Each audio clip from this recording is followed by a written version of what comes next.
რა მონაცემებით ფასდება ბავშვის ზრდა? ზრდის შეფასება უნდა მოხდეს სიმაღლის, წონის და თავის გარშემოწერილობის გაზომვით.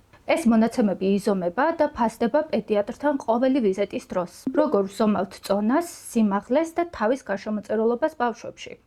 წონა სასურველია გაიზომოს შიშველ მდგომარეობაში საბავშვო სასწორით, რომ თავიდან ავირიდოთ უზუსტობა.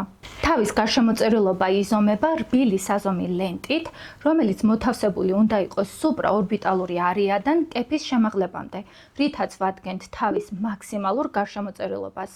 ამ მონაცემებს ვამოწმებთ 3 წლამდე. რაც შეეხება სიმაღლის გაზომვას, ჩვილის სიგრძე ყველაზე ზუსტად იზომება 2 ადამიანის მიერ.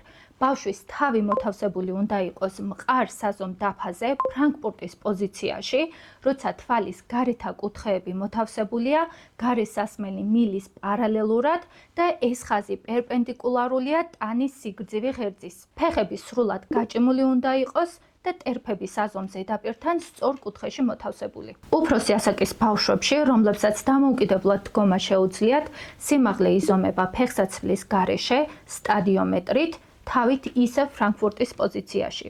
ალტერნატიული საშუალებებით გაზომვამ შეიძლება გამოიწვიოს უზუსტობა და მონაცემები გახდეს უსარგებლო.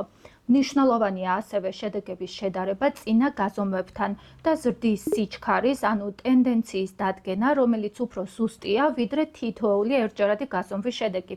ამიტომ პედიატრთან ყოველ ვიზიტზე გაზომეთ და აღნიშნეთ ეს მონაცემები გრაფაზე, რომ სამომავლოდ ამ ტენდენციების დადგენა შეგეძლოთ.